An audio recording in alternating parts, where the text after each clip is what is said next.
Boa noite, igreja. Graça e paz. Você está feliz por estar aqui nessa noite? Aleluia, louvado seja Deus. Então, irmãos, eu quero que você abra comigo a sua Bíblia aqui em Isaías.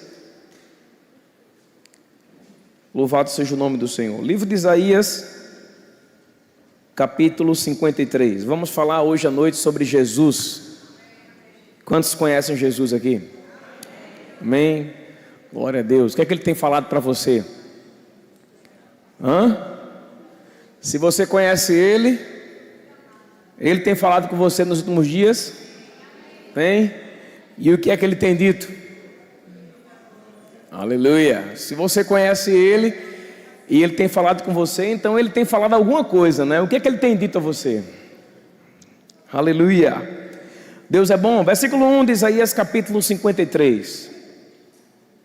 Diz assim a minha Bíblia: quem creu em nossa pregação?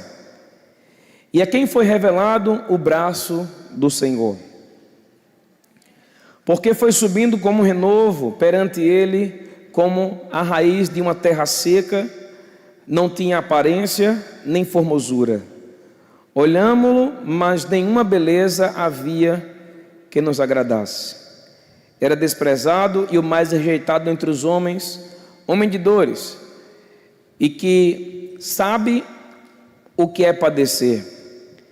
E como um de quem os homens escondem um rosto, era desprezado, e dele não fizemos caso. Certamente ele tomou sobre si as nossas enfermidades, e as nossas dores levou sobre si. E nós o reputávamos por aflito, ferido de Deus e oprimido. Mas ele foi traspassado pelas nossas transgressões e moído pelas nossas iniquidades. O castigo que nos traz a paz estava sobre ele, e pelas suas pisaduras fomos sarados. Quantos sabem que Isaías 53 fala de Jesus na cruz do Calvário? Quantos sabem que ele não é mais o rejeitado, não é mais o oprimido?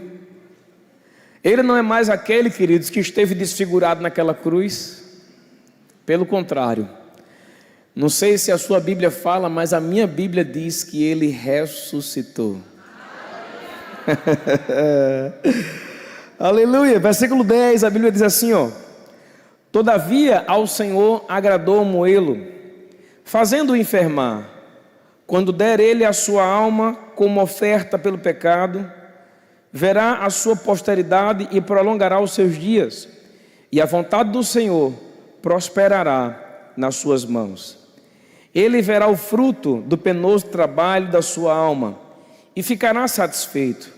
O meu servo, o justo, com o seu conhecimento, justificará a muitos, porque as iniquidades deles levará sobre si. Quantos sabem que essa passagem aqui é uma passagem que retrata uma realidade que Cristo viveu antes de entregar a sua vida por cada um de nós? Amém, irmãos? Ele diz aqui, versículo 11: ele verá o fruto do seu penoso trabalho, de sua alma, e ficará satisfeito. O meu servo, o justo, com seu conhecimento, justificará a muitos, porque as iniquidades deles levará sobre si. É interessante que a Bíblia usa a palavra justificará aqui. No original é a palavra tisadak, que significa ser justo, que significa tornar justo, que significa tornar aceitável, que significa pagar um preço para a justificação, que significa ser feito certo, que significa fazer justo, fazer ou promover justiça. Eu não sei se você sabe, irmãos, mas justificação na Bíblia é uma palavra muito abrangente. Eu queria que você fosse agora comigo para o Novo Testamento. Abrisse comigo, por favor, no livro de Filipenses, capítulo 2, no verso 6. Olha o que a Bíblia fala aqui, ó. Pois ele, subsistindo em forma de Deus, não julgou como usurpação o ser igual a Deus. Antes, a si mesmo se esvaziou, assumindo a forma de servo, tornando-se em semelhança de homens e reconhecido em figura humana. A si mesmo se humilhou, tornando-se obediente até a morte e morte de cruz. Eu queria voltar para o versículo 6 e ler mais uma vez, só que dessa vez eu queria ler na Bíblia NTLH. Versículo 6, ele diz assim, ó: ele tinha a natureza de Deus, mas não tentou ficar igual a Deus. Pelo contrário, ele abriu mão de tudo que era seu e tornou a natureza de servo, ou tomou a natureza de servo, tornando-se assim igual aos seres humanos e vivendo a vida comum de um ser humano. Ele foi humilde e obedeceu a Deus até a morte de cruz. Versículo 9. Eu vou voltar para a Bíblia Revista e Atualizada. No versículo 9, ele diz assim, ó: pelo que também Deus o exaltou sobremaneira, e lhe deu o nome que está acima de todo o nome, para que ao nome de Jesus se dobre todo o joelho, para que ao nome de Jesus se dobre todo o joelho, nos céus, na terra e debaixo da terra, e toda língua confesse que Jesus Cristo é o Senhor, para a glória de Deus Pai. Queridos, do versículo 5 até o versículo 8, a Bíblia fala sobre humilhação. A palavra do Senhor fala que, em uma outra versão, diz assim que Jesus, mesmo sendo Deus, ele não julgou que o ser igual a Deus fosse algo pelo qual não devesse abrir mão. Ele abriu mão. E quando ele abriu mão, ele veio à terra em figura humana, ele foi reconhecido em figura humana. Mas a Bíblia fala que o período que ele teve de humilhação, o período que ele teve de sujeição à palavra, de sujeição à voz, de sujeição ao comando divino, o período que ele teve de uma humilhação sobre a terra, manifestou sobre ele, queridos. A Bíblia é muito clara em dizer que manifestou sobre ele uma sobreexcelente glória. É por isso que no versículo 9 a Bíblia diz, pelo que também Deus o exaltou sobremaneira.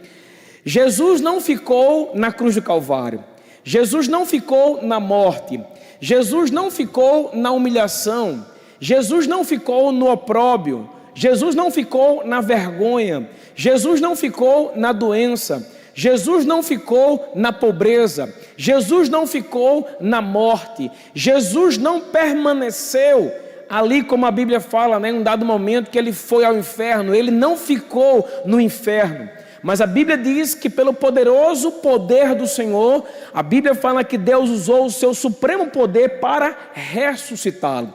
Onde é que está isso, pastor? Volte algumas páginas aí, vá para o livro de Efésios, no capítulo 1, eu quero ler com você a partir do versículo 19. Nós vamos voltar mais uma vez para Filipenses, livro de Efésios, capítulo 1, no verso 19. A palavra do Senhor diz assim, ó: e qual a suprema grandeza do seu poder para com os que cremos, segundo a eficácia da força do seu poder, o qual exerceu ele em Cristo, ressuscitando-o dentre os mortos e fazendo-o assentar-se à sua direita nos lugares celestiais, acima de todo principado e potestade e poder e domínio e de todo nome que se possa referir, não somente no presente século, mas também no vindouro. E pôs todas as coisas debaixo dos pés, e para ser o cabeça sobre todas as coisas, o deu à igreja, o qual é o corpo, a plenitude daquele que a tudo enche em todas as coisas. Quando nós lemos o livro de Filipenses, do capítulo 2, do versículo 5 em diante, nós vemos Deus aplicar em Jesus o princípio da legalidade. Que princípio é esse, pastor?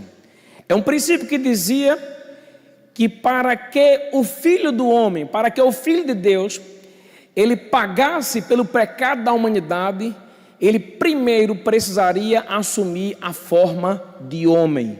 Jesus, quando veio sobre a terra, ele era plenamente Deus, mas também ele era plenamente homem. Como homem, a Bíblia diz que ele sofreu, ele padeceu. Como homem, a Bíblia também fala que ele foi obediente até a morte e morte de cruz. Como homem, Jesus Cristo sofreu as mesmas coisas que você sofre hoje. Você hoje sofre de diversas formas, de diversas maneiras. Você é tentado, a Bíblia também fala que ele foi tentado. Em Mateus capítulo 4, em Lucas capítulo 4, nós vemos ali a tentação de Jesus. Mas é interessante, queridos, que Jesus, ele não morreu por causa da tentação. Ele não morreu porque foi tentado e caiu na tentação. Não, ele morreu porque ele recebeu o seu pecado e o meu pecado sobre ele. Em 2ª carta aos Coríntios, no capítulo 5, no versículo 21, a Bíblia diz que aquele que não conheceu o pecado, Deus o fez pecado por nós, para que nele fôssemos feitos justiça de Deus. A palavra justiça ali é a palavra, queria abrir com você lá, abre lá comigo, 2ª carta aos Coríntios, capítulo 5, versículo 21. Olha o que a Bíblia diz aqui, ó. Aquele que não conheceu o pecado, ele o fez pecado por nós, para que nele fôssemos feitos justiça de Deus. A palavra justiça, aqui no original, é a palavra dikaiosune, que significa dizer aquele que é da forma como deve ser. Eu quero que você entenda, queridos, que nessa noite, que a obra da cruz de Calvário, ela foi acima de tudo uma obra de substituição. Aquela cruz, ela não era para Jesus, ela era para mim e para você. Jesus não merecia estar lá. Quem merecíamos estar naquele lugar éramos nós. Mas a Bíblia fala que Deus amou a mim e a você de uma tal maneira que Ele entregou o seu único Filho. Entregar ali significa dizer que Deus entregou Jesus a uma condição onde aquele que foi entregue tinha uma sentença sobre ele. Que sentença era essa? Pagar pelo pecado da humanidade. Mas não somente pelo pecado. Jesus não veio trazer para você uma mala de dinheiro para resolver o seu problema. Jesus não veio trazer para você uma casa nova, um carro novo. Ele não veio trazer para você solução para o pagamento das suas dívidas. Ele não veio trazer para você solução para você restaurar o seu casamento. Não. Jesus veio trazer para você salvação. Ele veio trazer para você justificação. A Bíblia diz assim, ó: justificados, pois, mediante a fé, nós temos paz com Deus. A paz que nós temos com Deus não é somente porque nós encontramos em Deus, não encontramos em Deus alguém que é oposto a nós. A paz que nós temos em Deus, ela diz respeito a uma liberdade que nós temos de estar diante de Deus como se nada houvesse acontecido conosco. Por que é importante pregar isso para tantas pessoas nessa igreja que já fizeram rema, que já passaram pela matéria justiça de Deus, já passaram por realidade da nova criação? Por que é importante a gente aprender sobre isso hoje à noite? Porque eu quero que você entenda, irmãos, que tudo aquilo que você está prestes a viver, tudo aquilo que você está vivendo, tudo aquilo que um dia você vai viver, vai depender da forma como você se vê em Deus e da forma como você enxerga Deus. Tem muita gente nessa igreja que, tendo feito o rema, tendo feito a escola de ministro, não tem enxergado Deus da forma como Deus é.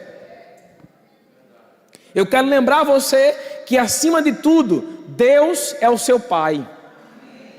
Aleluia. Olha o que a Bíblia fala aqui, ó.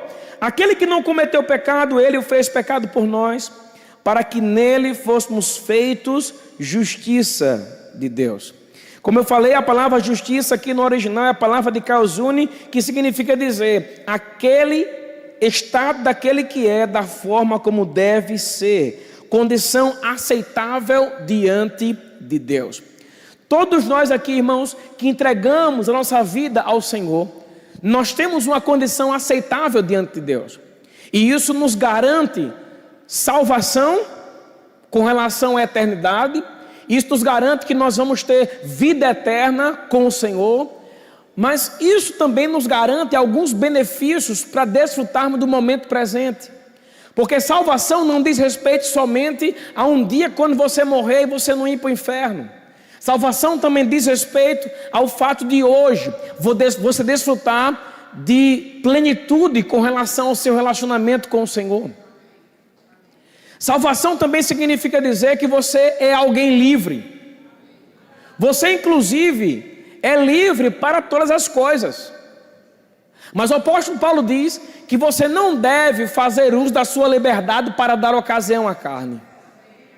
Então isso significa que, muito embora eu seja livre para fazer aquilo que eu bem entender, aquilo que eu quiser, eu entendo que a minha liberdade tem um limite. E o meu limite é imposto pela palavra. Eu não sou livre para pecar. Eu não sou livre para andar fora dos princípios da palavra.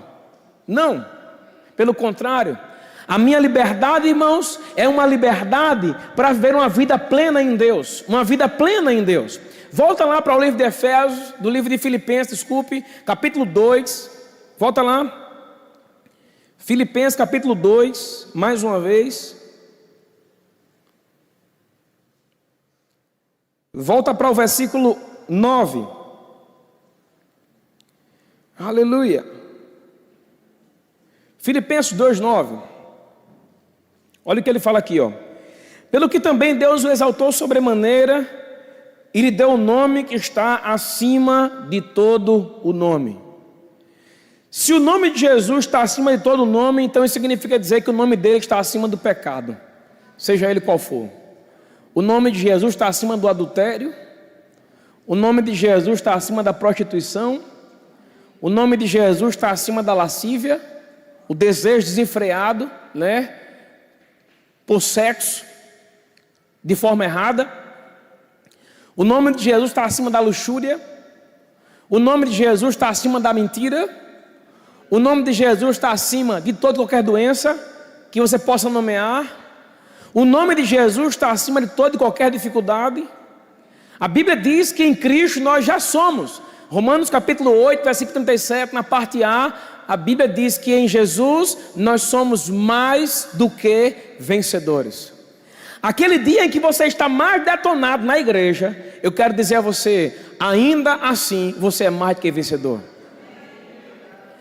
Se você chegar na igreja naquele dia mais destruído, mais detonado, aquele dia que você não está crendo nem para você, nem para ninguém, eu quero dar uma notícia para você. Você ainda permanece sendo um grande vencedor, um mais do que vencedor. Por quê? Porque Jesus pagou o preço pela sua vitória. Olha o que a Bíblia fala aqui, ó. Para que ao nome de Jesus se dobre todo o joelho, nos céus, na terra, debaixo da terra, e toda língua confesse que Jesus Cristo é o Senhor. Vai comigo para o livro de Mateus, capítulo 20, verso 28. Olha o que a palavra do Senhor fala aqui, ó. Tal como o Filho do Homem, que não veio para ser servido, mas para servir e dar a sua vida em resgate por muitos. A palavra dar no original aqui é a palavra didome, que significa dar a alguém, mesmo que aquela pessoa não mereça. Aquilo que Deus fez por você, Deus não fez para você porque você merecia. Deus fez porque Ele é bom. Por que esse princípio é importante para essa noite, pastor? Porque tudo aquilo que eu vou pregar a partir de agora depende desse princípio. Diga assim comigo: Deus entregou Jesus por mim, não porque eu mereço, mas porque Ele é bom. Ou seja, tudo aquilo que eu tenho da parte de Deus para receber, eu tenho para receber não porque eu mereço, mas por causa do seu caráter, por causa da sua bondade, por causa do seu amor para comigo. Aleluia. Jesus foi enviado para pagar o preço de morte pela humanidade, não porque a humanidade merecia, mas porque Deus foi bom para com a humanidade. Aleluia. Olha o que ele fala aqui em Colossenses capítulo 1, no verso 3. Livro de Colossenses capítulo 1, verso 3, ele diz assim, ó: Ele nos libertou do império das trevas e nos transportou para o reino do Filho do seu amor. A palavra libertou aqui no original é a palavra ruomai, que significa resgatar. Ora, toda vez na Bíblia, ou quando se há uma menção a respeito de um resgate, precisamos entender que resgate na Bíblia se manifesta através de um pagamento. Eu quero lembrar a você que o pagamento pelo seu resgate foi o pagamento do sangue de um justo. Ele deu a sua vida por nós. Trata-se de substituição. Ele deu a sua vida para resgatar você da morte. Ele deu a sua saúde para resgatar você da doença. Ele deu a sua riqueza para resgatar você da pobreza.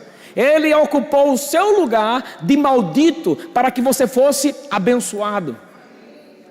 Livro de Gálatas capítulo 3, versículo 11 em diante, a palavra do Senhor fala que a bênção, ali fala sobre o justo viver pela fé. Ali no verso 13 e 14 a palavra do Senhor fala para que a bênção de Abraão chegasse aos gentios por meio de Jesus Cristo. E é interessante que um pouco antes a palavra do Senhor fala sobre maldição, e diz no versículo 13 que Jesus foi colocado na cruz de Calvário e ele se tornou maldito naquela cruz, porque a Bíblia diz que maldito é aquele que é pendurado na cruz de Calvário. Mas ele se tornou maldito para que nós fôssemos benditos, para que nós fôssemos abençoados. Pedro, entendendo isso, está em primeira carta, numa das suas casas, ele fala, né? E ele diz que nós somos a geração eleita, sacerdócio real, nação santa, povo adquirido, povo de propriedade exclusiva do Senhor. Agora, ele não para por aí. Ele fala ali que nós fomos levantados, ungidos, para proclamar as virtudes do nosso Deus. Irmãos, o Deus que nós servimos não é Deus que conta derrota. O Deus que nós servimos é Deus que conta vitória. Aleluia.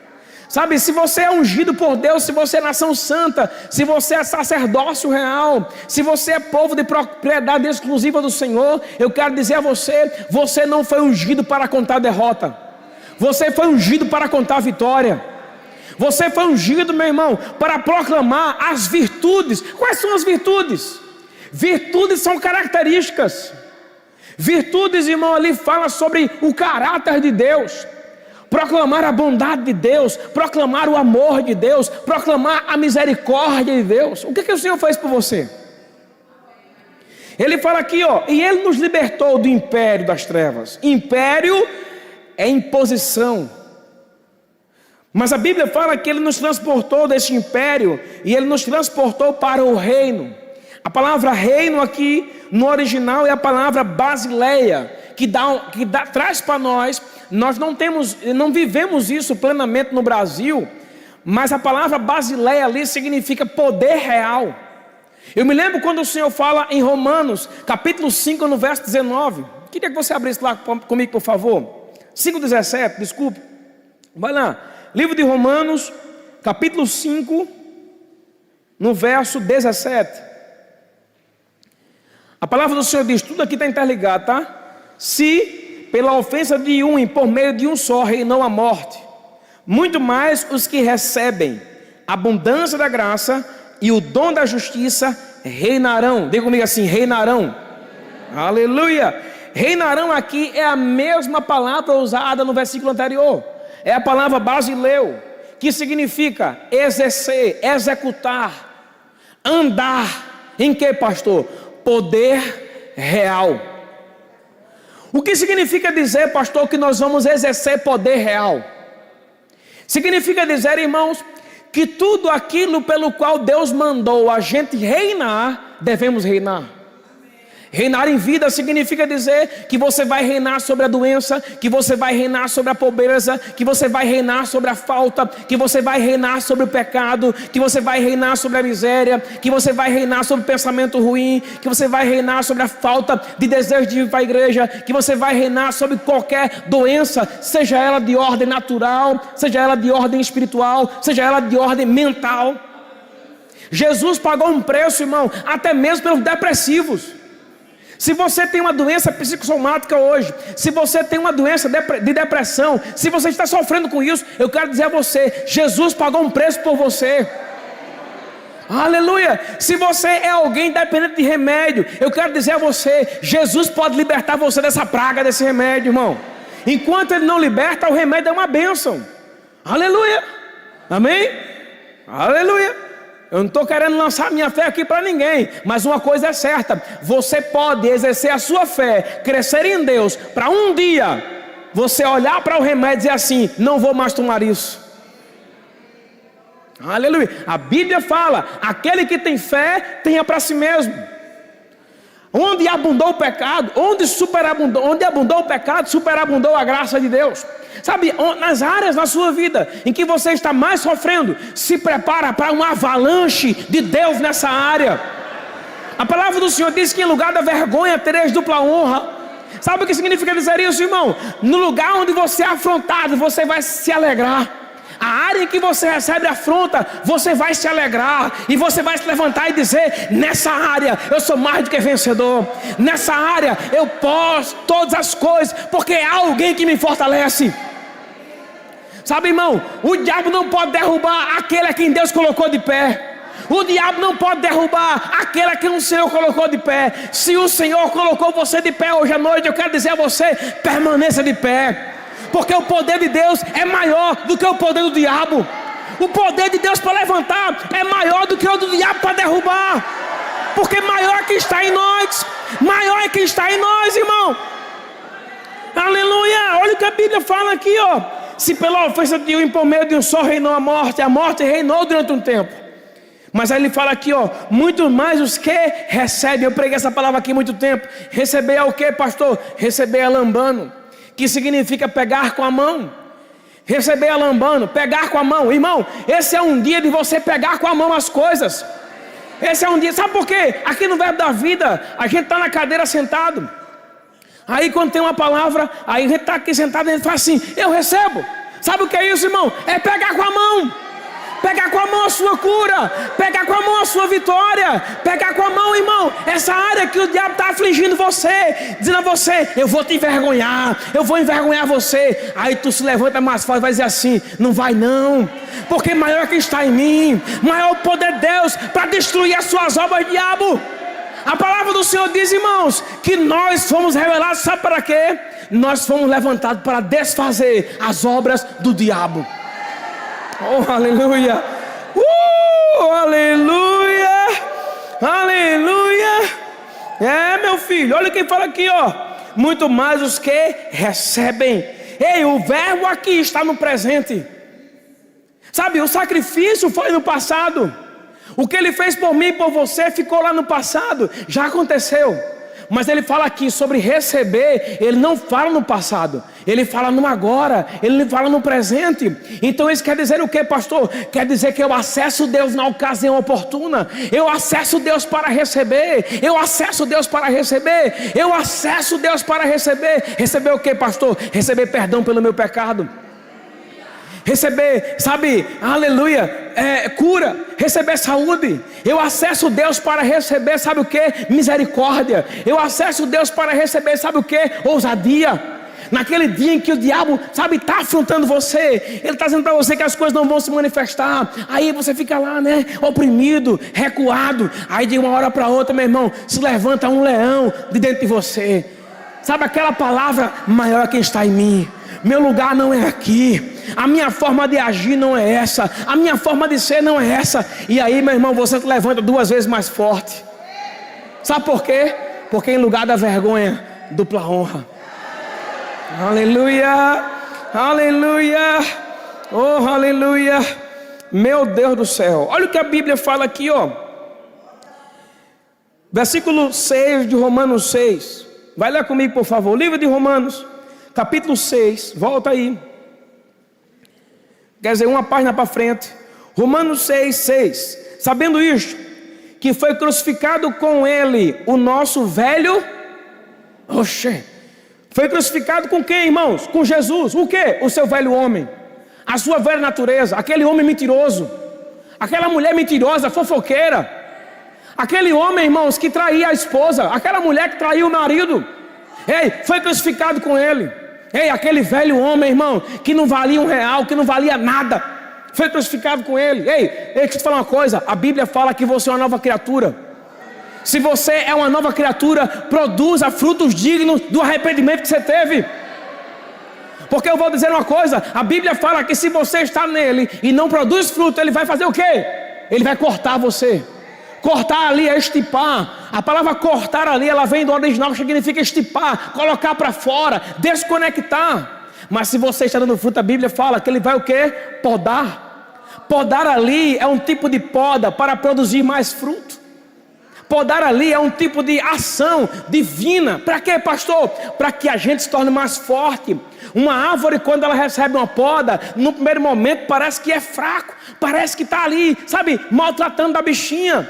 Mas quanto mais ela é podada, mais forte ela fica. Ei, esse é um tempo, irmãos, que pela poda estamos nos levantando mais forte. Cadê a geração de homens e mulheres fortes aqui? Aleluia. Eu olho para pessoas, irmão, nessa noite, e eu vejo, queridos, que muitas pessoas aqui no nosso meio foram pessoas que foram massacradas pelo diabo no passado, mas hoje estão aqui para contar a história. Deixa eu te falar uma coisa, meu irmão. Bem-vindo ao tempo de hoje, porque o tempo de hoje é o tempo onde o Senhor nos preparou. Sabe para quê? Para que a gente conte a nossa história. Aleluia! Oh, glória a Deus! Ah, meu filho, sabe, daqui a alguns dias vamos encontrar de novo, e vai ser mais um dia. Oh, pastor, o Senhor preparou esse dia. Para quê, pastor? Para que nós contássemos a nossa história. E eu vou te falar uma coisa, não é uma história de derrota. A Bíblia fala que não há aquele, irmãos, que não vá lá, sabe, de alguma forma semear chorando, que não volte cheio de alegria colhendo os seus feixes. Sabe, há um tempo de choro, irmãos, mas a palavra do Senhor fala que em lugar de choro exultareis. Por quê, irmão? Porque há o dia do choro, mas também há o dia de se alegrar. A Bíblia fala, felizes são aqueles que choram, por quê? Serão consolados. Sabe, irmãos, eu percebo um tempo de consolo sobre nós. Um tempo de consolo sobre nós.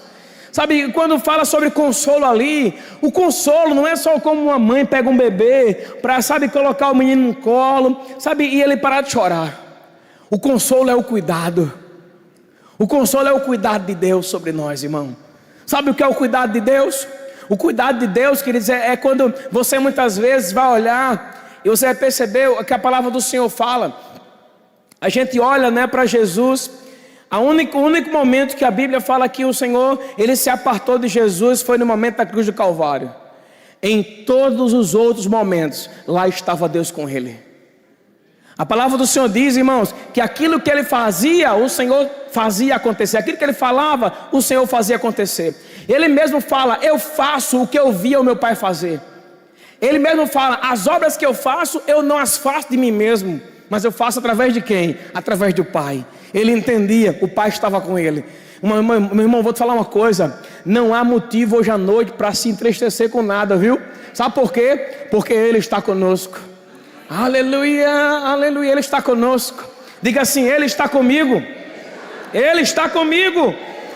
Aleluia, sabendo isto, que foi crucificado com ele o vosso velho homem, para que o corpo do pecado seja destruído, e não sirvamos o pecado como escravos. Ei, deixa eu falar uma coisa, irmão.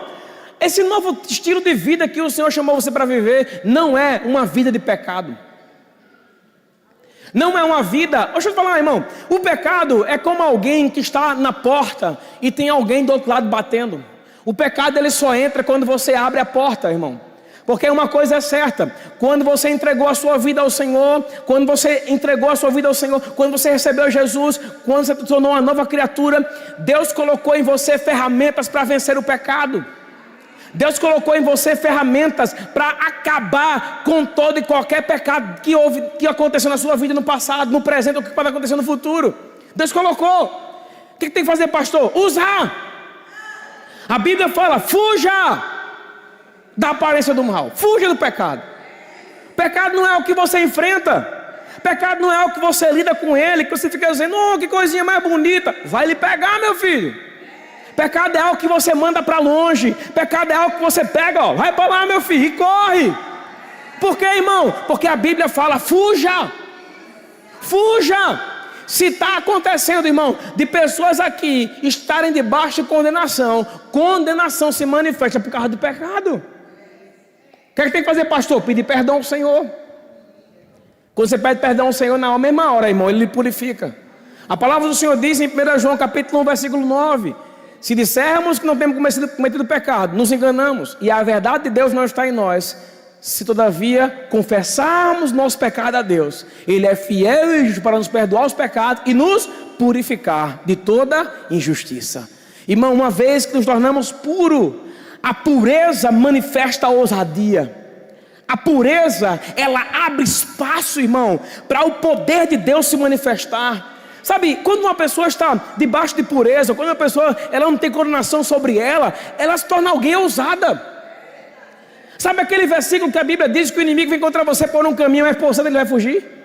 Pois alguém ousado, quando o inimigo vem por um caminho, o ousado permanece, o diabo vai por 7 caminhos. Procura um lugar para ir embora. Por quê? Porque o ousado bota o diabo para correr. A Bíblia fala que um bota 1000 para correr e 2 botam 10.000. Antigo Testamento isso, irmão.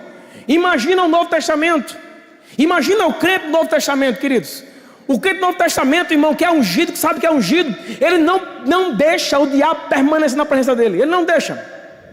Por quê, pastor? Porque ele sabe que a presença do diabo é indesejada. Qual é a área na sua vida, querido, que o diabo está marcando presença? Qual é a área?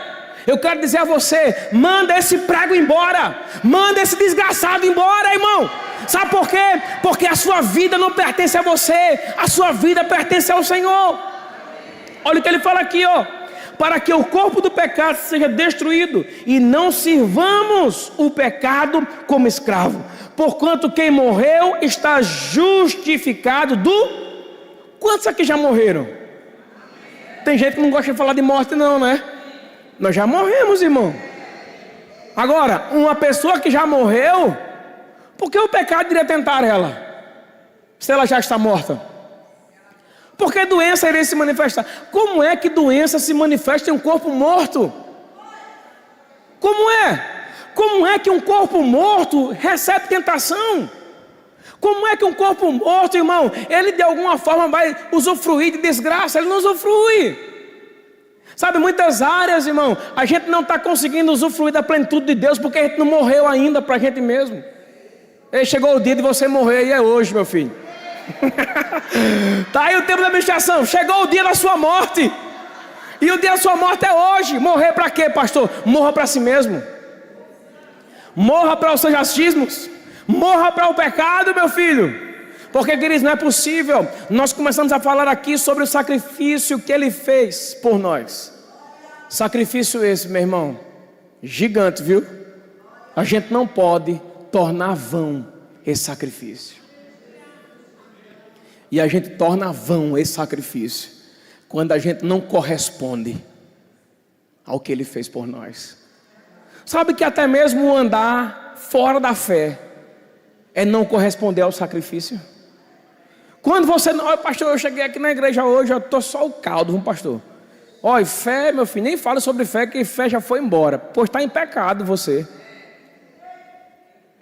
A Bíblia fala que tudo aquilo que não provém de fé é o quê? Pecado. Sabe, hoje à noite eu estou me sentindo como um bêbado. Aleluia. Tudo aquilo que não provém de fé é pecado. Aleluia. Esse dia é um dia para andar em fé. Fé. E é, pastor? É. Fé. Diga comigo, fé. Aleluia. Versículo 8. Ora, se já morremos com Cristo, cremos que também com Ele, o quê? Viveremos. Olha, 11. Assim também vós considerai-vos mortos para o pecado, mas vivos para Deus em Cristo Jesus. Morto, vivo. Bem-vindo. Você é o quê? Eu sou o quê, pastor? Eu sou um morto vivo. Olha o que o versículo fala. Assim também vós considerai-vos mortos para o pecado, mas vivos para Deus. Uma área em você está morta. Ora, tudo aquilo que está morto não tem como ser ativado. A Bíblia fala: fazei, pois, morrer a vossa natureza terrena. Quem tem que fazer morrer a natureza terrena somos nós. Somos nós. Como, pastor? Obedecendo a palavra. Volta lá para Filipenses capítulo 2, versículo 5. Vamos aprender algo hoje à noite aqui. Filipenses 2, 5. Aleluia. O que é que a gente vai aprender, pastor? Vamos lá. Tende em vós o mesmo sentimento que houve também em Cristo Jesus. Qual foi o sentimento que estava em Jesus aqui, irmãos? Se você olhar aqui, queridos, Jesus, ele não se auto-achava, muito embora fosse. A Bíblia fala que ele tendo consciência que era Deus, não julgou que o ser igual a Deus fosse algo que não devesse abrir mão. Ele abriu mão. Por quê, pastor? Submissão. Ele entendia qual era a vontade do Pai. Pode ver, toda vez que nós estamos andando fora da palavra, é porque a gente não está entendendo qual é a vontade do Pai. Aleluia. Tem áreas, irmãos, que a gente não vai vencer porque estamos presentes em um culto. Tem áreas na sua vida que você vai ter que vencer ela, sabe quando? Na sua casa.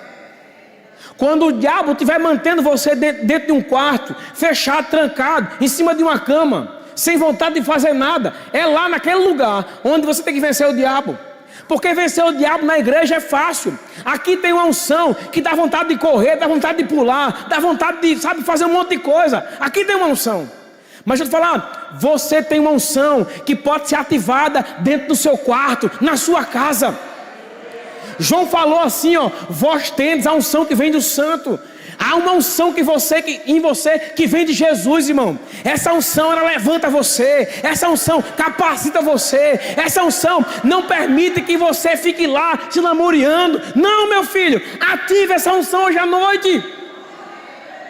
Aleluia. Nós temos essa unção, irmãos. Olha o que ele fala aqui, ó: tendo em vós o mesmo sentimento. A palavra sentimento aqui, ela é a palavra forneu, que significa entendimento, que significa percepção. Ele teve um nível de percepção em Deus. Que percepção foi essa, pastor? Foi um tipo de percepção que não deixou ele ficar no lugar onde ele estava. Eu vou repetir. Coloca lá o versículo, pessoal. Tendo em vós a mesma percepção que houve também em Cristo Jesus. Que percepção foi essa, pastor? Deixa eu te falar uma coisa, meu irmão. Na vida de Jesus, na eternidade, tudo estava bem. Estava tudo bem, obrigado. Mas ele teve um nível de percepção. Que percepção foi a que ele teve? Está tudo bem, mas tem algo a ser feito. Aleluia. Ele não se conformou com o está tudo bem. Ele sabia, tem algo a mais para fazer. Sabe qual é a pior mazela do cristão? Chama-se conformação. Conformação é antibíblico. Eu estou conformado, pastor, no lugar onde eu estou. É antibíblico. A Bíblia fala: não vos conformeis com este século, mas o que? Transformai-vos pela renovação do vosso entendimento. Para quê, pastor? Para que possa experimentar qual seja boa, agradável e perfeita. Ei, se a tua vida está boa, ela pode ficar ainda melhor. E sabe para que ela vai ficar melhor? Ela vai ficar ainda melhor para tu ajudar muita gente aí fora e aqui na igreja.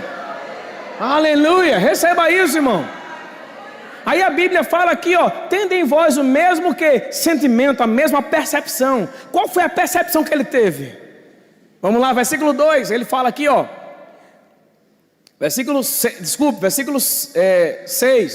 pessoal, 2, 6. Pois ele, subsistindo em forma de Deus, não julgou como usurpação e ser igual a Deus. Uma outra versão assim, ó. Pois ele, subsistindo em forma de Deus, não julgou que o ser igual a Deus fosse algo que não devesse abrir mão. Sabe por que o crente peca? O crente peca porque não quer abrir mão do pecado. Tem muito crente doente porque não quer abrir mão do pecado. Também tem muito crente doente porque não quer abrir mão da doença. Tem muito crente, sabe, quebrado porque não quer abrir mão da quebradeira. Tem muito crente pobre porque não quer abrir mão da pobreza, irmão. Porque se a minha Bíblia fala em 2ª carta aos Coríntios, capítulo 8, versículo 9, que ele se fez pobre para que eu enriquecesse, então isso é só uma questão de tempo até que as coisas se manifestem. Porque uma coisa é certa, ele já pagou pelo preço da minha riqueza. Se eu estou vivendo doente, então é uma questão de tempo até que saúde se manifeste. Por quê? Porque ele já pagou o preço pela minha saúde. O que eu tenho que fazer? Ser humilde o suficiente para começar a pensar como ele pensa. Eu estou falando que ninguém, meu Deus do céu, eu não estou dizendo aqui que ninguém aqui é soberbo, amém, querido? Mas o que o versículo fala aqui, ó, tendo em vós o mesmo sentimento, a mesma percepção. Que percepção foi que ele teve? De submeter à vontade de Deus. Irmão, quando tem alguma coisa errada acontecendo conosco, eu vou falar por mim. Se eu não estou desfrutando de saúde plena no meu corpo, eu estou antibíblico. Porque saúde plena é condição de Deus para mim. Se eu estou vivendo uma vida com falta financeira, eu estou antibíblico. Porque provisão de Deus é condição de Deus para a minha vida. Se eu estou vivendo uma vida em pecado, eu estou antibíblico. Porque viver uma vida em santidade é uma condição de Deus para a minha vida. Aleluia. O que eu tenho que fazer, pastor? Ser humilde o suficiente para me submeter. Como é que alguém é humilde, irmão? Alguém é humilde quando reconhece. Por que foi que Jesus, ele simplesmente veio, ele se submeteu a Deus? Porque ele reconheceu, eu preciso assumir, aceitar esse plano. Aleluia. Aí ele fala aqui, ó, versículo 7. Antes a si mesmo se esvaziou, assumindo a forma de servo, tornando-se em semelhança de homens e reconhecido em figura humana. Sabia que nós precisamos nos esvaziar de nós mesmos?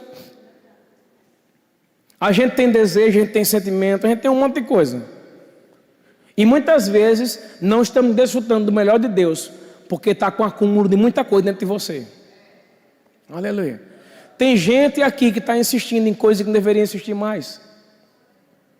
Aleluia. O que é que você está insistindo contra a vontade de Deus? Ah, pastor, mas isso aqui a Bíblia diz, isso aqui deve ser dessa forma. Estou contra a vontade de Deus, não. Mas o Senhor já deu uma palavra para você, meu filho. Se já há uma palavra para você, ei, agarre a palavra. E como vai ser na minha vida? Eu vou dizer para você, eu não sei como vai ser a sua vida amanhã. Uma coisa eu sei, agarre a palavra. Ei, irmão, agarrar o que Deus diz é como alguém que se joga no escuro. Mas se joga no escuro sabendo que alguém vai lá sustentar ele, querido. Agarrar uma palavra de Deus é como alguém, meu irmão, que vai pisar no lugar que não sabe nem se tem chão, mas só porque começou a pisar o som se manifesta. Isso é fé. Fé é você se jogar nos braços de Deus e ter convicção. Não, Deus vai me segurar. Sabe, meu querido, tem hora na nossa vida que Deus está esperando da gente uma atitude. O que eu tenho visto ultimamente? Muito crente, meu querido, sem atitude, esperando cair do céu. Oh, Jesus, manda, Jesus. Aleluia. Já mandou tantas vezes. Ai, meu Deus. Estou falando pelo Espírito aqui, não tem nada escrito, amém? Ele já mandou tantas vezes. Oh, aleluia. Estava esperando chegar a jumenta, pastor, para falar comigo. Aleluia. Eu lhe digo uma coisa: a jumenta nunca vai chegar. Nunca espere pela jumenta, ela pode não vir.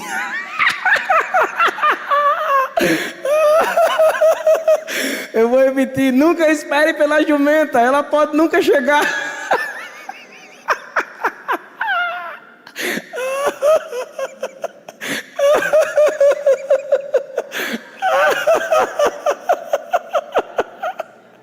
Nunca espere pela jumenta, meu filho, ela pode nunca chegar. Ai, meu Deus do céu. Eita, papai. Por que a gente fica esperando que coisas que já aconteceram aconteçam de novo? Aleluia. Deus não é um Deus que repete o prato. Tem gente que está esperando que as mesmas coisas aconteçam. E aí, como eu não tinha isso previsto, a nota que está no meu coração é dizer para você: não vai acontecer não, viu? Aleluia. O Senhor, Ele é Deus de coisas novas. Oh, recadombre chore braçara mamana xere braçara mamana rai brosse. Rombe queixa na mamana xere braçara mamana xere braçara babana cantara nebra rai brosse. Ministério de Música pode vir. O Senhor é Deus de coisas novas. Rombe queixa na mamana xere braçara mamana cantara nebra rai brosse braçara babana cantara nebra rai brosse. O Senhor é Deus de coisas novas.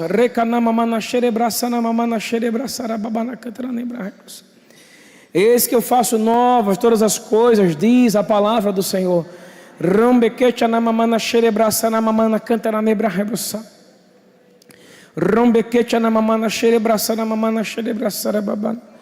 Não é sábio dizer como foi bom aquele tempo passado. Oh, aleluia. Não deixa de contemplar aquilo que está diante de você.